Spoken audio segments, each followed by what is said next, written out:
Now, my favourite racing game is Test Drive Unlimited 2, but ever since I played Clutch, I think that's gonna take its spot, as there are so many things about that game which I just adore, to the point that it genuinely could be the greatest driving game ever made. And in today's video, I'll be going through why that's the case. And also, it's worth pointing out this is a very early build of the game, so you may notice some issues like the light flickering and lack of camera angles, dialogue animations, the NPC drivers and pedestrians which are still in their early stages, and there are frame drops which is normal in this stage of development. But don't you worry, as these will all be fixed when the full game comes out. Okay, now if you want to take your car on a scenic drive anywhere in the world, where would you take it? Okay, if you didn't say the French Riviera, then something is wrong with you, because the French Riviera is the perfect place for a car to go, like for a road trip. Like, it makes sense, man. And you know, that's why so many people, myself included, love Forza Horizon 2. I mean, it's my favourite Forza Horizon game because of the map. Like, I still don't think there's a better location for a Forza Horizon game than southern France and Italy, which isn't in Clutch, but you know what I mean, like that sort of area, the French Riviera. Perfect. Look at, I spit on the camera, sorry about that. I mean, my only complaint about Forza Horizon 2's map and everyone else's complaint is the fact that they didn't include Monaco. I mean, they tried to include Monaco, like there was a little hairpin part of Forza Horizon 2, but there wasn't a proper Monaco part of the game. But Clutch actually fixes that, because this game is set in southern France, it's set with the French Riviera, but it actually includes proper Monaco, not like a replica, proper Monaco. Very impressive. Actually, in fact, Mike Brown did actually say that this Monaco in Clutch is bigger than the Monaco in real life, so yeah. And you know, I spoke about Forza Horizon 2, yeah, and their take on that southern France sort of area, it's nice, okay, like I really like the map, but the roads were way too wide, and that's like a common complaint with lots of Forza games, like the roads are too wide. Like, you can fit two cars comfortably in one lane, and it's not like a new Forza game problem, it's been a problem since Forza Horizon 2. But Clutch actually made the map realistic, because the roads are wider than what you see in Monaco and like those sort of areas, but they're actually kind of narrow, so you actually need like skill to stick to the roads and stuff. I mean, like, I've been so used to playing Forza Horizon 6 that I'm so used to just like flooring it around at every corner, like even the slightest bend, like I floor it around it and like my car sticks to the ground. But when I played Clutch using that sort of logic of, oh, I can drive around everywhere like full throttle, I ended up driving off the road quite a lot, because the roads are really narrow in Clutch, and you do need a lot of skill, you do need to brake. And you know, it makes me realise why Forza use wide roads, because if non-car guys played Clutch, they'll just be spending more time off-road than on-road. Like, you need skill. And also, with a narrow road, sense of speed is much better, because like you know, in Forza Horizon 6 where you drive through those really narrow alleys, it feels really fast. That's exactly how the sense of speed feels in Clutch. I mean, the sense of speed isn't great in Clutch, it's kind of similar to Forza, a little bit better, but the fact that the roads are narrow really helps the sense of speed a lot, because narrow roads, good sense of speed. So yeah, man, if you're someone who complains about how wide the roads are in Forza and oh, you can fit two cars in one lane, you would love Clutch, because it's much more narrow and much more challenging. So yeah, very good. Okay, now if you're a TDU fan, this bit's gonna excite you, because I have some exclusive news which I don't think anyone else knows about. Anyways, when I was playing Clutch, I was playing with a developer next to me. He told me to press up on the D-pad twice, and I was like, oh, what's gonna happen? So I pressed it twice, and the headlights turned to high beams. It went from dip beams to high beams. Oh my days. You can adjust the headlight. That's crazy. But wait, there's more, because if you press it again, the headlights turn off. What? I know this sounds like such a simple thing, like surely a racing game has that feature. No, they don't. I mean, some racing games do. I feel like Gran Turismo might have it, but it's so rare to see this feature on oh my days, it got me so excited, man. Because you know, in most racing games like Need for Speed, Forza, the Crew Motorfest, I think, all the headlights are automatic, so if you drive in the dark, the headlights turn on automatically, and if you're in the daytime, then they turn off, and you can't choose to have it on or off. So yeah, if you have pop-up headlights, you can't flippy flap it. That's very sad. That's very sad. But in Clutch, you can flip flap your headlights if you want. And guess what? This is a bit like, if you're a TDU fan, you're going to be really excited about. It's not just headlights, because we're gonna have turn signals in the game as well. What? Yeah, man!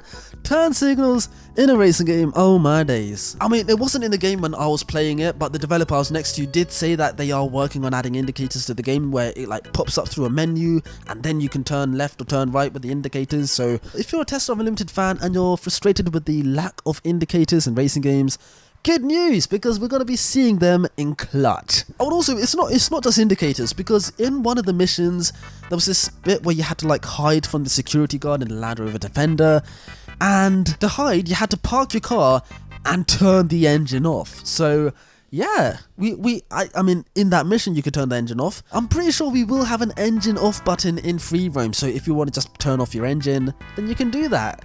Which, I know that sounds like a really basic thing, like Need for Speed has that, but Forza doesn't, which is crazy. I don't know how Forza doesn't have that feature yet. Like, it's like the epitome of racing games, and you can't turn the engine off, so yeah. Good marks on Clutch. Now, I honestly think that Clutch has the best car customization I've seen in any racing game. Or driving game, I should say, a driving game. But the customization is kind of like a car configurator, like where you can like go around the car and pick like what stuff you want, like what roof bar you want, what side skirts you want, what lights you want, what hood you want. It's so similar to a car configurator. Like, if you saw this, you would think it's a car configurator, but no, it's a video game, and this is how you customize the cars. Also, we're going to see underglow in the game, we're going to see customizable exhaust tips, and also license plate skins. Yep, we have a French number plate, and we also have a Monegasque? Is that what they call it? Monaco number plate, that's what I'm trying to say. And also, these number plates are identical to how they look in real life, because in Forza Horizon 6, the number plate, you can tell that they are Japanese number plates, but they don't look realistic whatsoever. Like in Japan, you know that they have those 4-digit number plates with like the dash in the middle and stuff. Like, that's how they look in real life. But in Forza, they had to like make sure that they have all the characters ready, so they had to make the font thinner and smaller, and like, yeah, this game doesn't do that. So French number plates are big, so you can fill the whole plate as you wish. Monaco number plates, they're really small, so you'll have less characters to put in the number plate. So yeah, realistic number plates, which is a very good touch. It's going to make the game so much more realistic. And also, front number plates. We're going to see number plates on the front, which I know front number plates are really ugly, but it's realistic. So, you know, I like a bit of realism in a game. This is going to be a realistic sort of game, so apart from the clutch tech things, which we'll get onto later about you. Okay, now you might be thinking, oh, how can this customization be that good when Need for Speed exists? Like, no customization comes close to Need for Speed. Ah, well, can you do interior customization in Need for Speed? Nope, I didn't think so, because Need for Speed doesn't even have an interior camera angle. But in Clutch, you can change the steering wheel, you can change the seats, you can change the shift knob, which is crazy. It's basically like Midnight Club Los Angeles level customization, but better. And there's also interior accessories as well, which is really cool. Like, you can have mirror ornaments, you can have a toy car on the dashboard, you can have parking tickets, you can put a Red Bull can in your cup holders, and you can even put Polaroid pictures in your car as well. And a fun fact about the Polaroid pictures, one of the developers told me this whilst I was playing the game, which I found really interesting, which is the fact that, like, pictures that you take in the game using the photo mode, you can put them in a Polaroid and you could put them in your car. So, like, you can, like, take pictures of anything you want and have it framed in your car. So it's kind of similar to, you know, in Test Drive Unlimited 2, where you can, like, take pictures of, like, things and you can, like, frame it in your house. It's like that, but you can put it in your car. So that's so cool. Like, I never even thought about having a feature like that, like putting pictures in your car, but you can. And yeah, man, this customization is going to make the cars feel way more personal and like sentimental to you, and you're going to form a bond with your car, because like this game's all about like building a connection to your car and making them feel more sentimental to you. So yeah, that's why I think it has the best customization I've seen in any racing game. Driving game. Clutch is a driving game, okay, so stop saying racing game. Now, games like Forza Horizon 6, Need for Speed, the Crew Motorfairs, they're called racing games for a reason, because the only way you can play the game is by racing. But Clutch has always been referred to as a driving game, and there's a very good reason why, because there's more to Clutch than just racing. I mean, obviously there is racing. I mean, we have the Riviera R1K, and you know, like, that's like really realistic racing and stuff, very nice. And of course you have the Midnight Collective, which is the street racing side, and you know, that's racing. But also in the trailer, there are, you may have seen the police chases where you're like driving an Aston Martin, and there's like this Alfa Romeo Stelvio, I don't know what it's called, but that's chasing you, and you're trying to escape. And yeah, there will be police chases in the game. And also, like I mentioned earlier, stealth missions. So there's a mission where you have to like find an Aston Martin Valhalla, and then the security guard comes in a Land Rover Defender, and then you have to hide from him by parking in a parking lot place, and then you have to turn your engine off, and then you hide. And of course, later on in the mission, you actually walk. You actually like enter this apartment through this elevator thing, and you walk around, which is really cool in a racing game. Like, what racing game? Actually, come to think of it, this may be the first racing game slash driving game where in the missions you have to walk around. Like, what other racing game slash driving game can you like walk around during a mission? Like for a mission, like you have to walk to complete the game. It's so crazy, man. Yeah, man, I just love the variety of missions in Clutch. Like that's why they call Clutch a driving game, not a racing game, because there's so much more to Clutch than just racing. Now, a good way to make a video game feel alive is by adding pedestrians, and you know, Monaco is known for being a lively city with many pedestrians, a lot of foot traffic. So you might be wondering, oh, will they have pedestrians in Clutch? Well, I'm pleased to announce that they do. And the really interesting thing about pedestrians, which I don't think you guys would have noticed, is the fact that they're just out in the open. They're not behind these invisible walls. You can drive into them if you want to. I wouldn't recommend that because it's a little bit illegal, but yeah, you can drive into them. So, you know, it's just like Midnight Club Los Angeles, Drive to San Francisco, where if you drive into them, then they'll sort of like move out the way. And yeah, man, it just makes sense having proper pedestrians in a city like Monaco, because having them locked behind invisible walls would just be weird. Like, you know, games like Forza, they have pedestrians as well, but they're all locked behind these walls and stuff, and it makes it look really like inhumane sort of. So yeah, I love the fact that they're going to be like roaming around the streets. It makes the city feel so much more lively. And the thing is, it's not just foot traffic, because the car traffic density in the game is actually pretty crazy. I mean, when I was playing the game, there were frequent traffic jams and stuff. And you know, Monaco is a really small place, so there will be a lot of cars, and of course there'll be lots of traffic jams as well. So Clutch actually captured that really well. So yeah, good stuff. I love how lively the game feels. Now in Forza Horizon 6, if you pull up to your house, then you know it plays a little cutscene, and then it parks the car for you, and then it transports you to the garage. But in Clutch, I mean, I don't really have any footage of this, and I hope I can talk about this. In Clutch, you pull up to your house, you park on the driveway wherever you want, and then it saves that position, which is crazy. Like, it saves it. It's so good. I know it sounds so simple, but not even GTA 5 has that feature. But yeah, the developers said that you can park a maximum of 4 cars on the driveway, which is really impressive. I mean, I would have been happy with like 2 or 3 cars, but 4?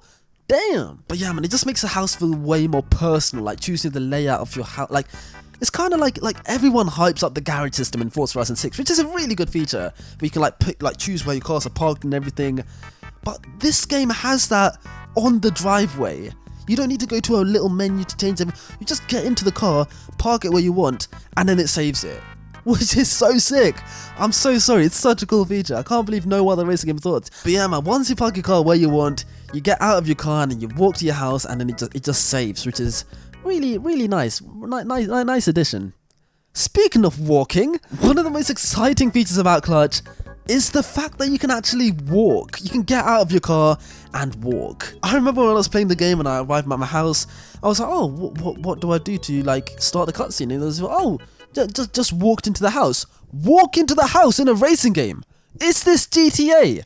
You can actually get out of your car and walk about. Oh my days, it's so cool, man. Though I have to say, it's only certain parts of the map where you can get out of your car and walk. It's not like GTA where you can get out anywhere and walk. It's only certain areas of the map. I mean, in the trailers, we did actually see videos of Theo getting out of his car, running and stuff. And in my mind, I was like, you can't do that in the game. Surely that's a cutscene. But we can. We can get out of our cars. We can walk around. We can run. Oh my days. It's so cool, man. Now, yes, I know we can walk in other racing games like Test Drive Unlimited and The Crew, but it's not really like part of the game. Like, it's a separate thing from driving. Like, 1 second you're driving and then it sends you to a menu and then you start walking, and then it doesn't feel connected. But in Clutch, you can get out of your car like GTA, which is brilliant. I love that, man. I mean, if you saw this gameplay, you would have no idea that it's a video game about cars.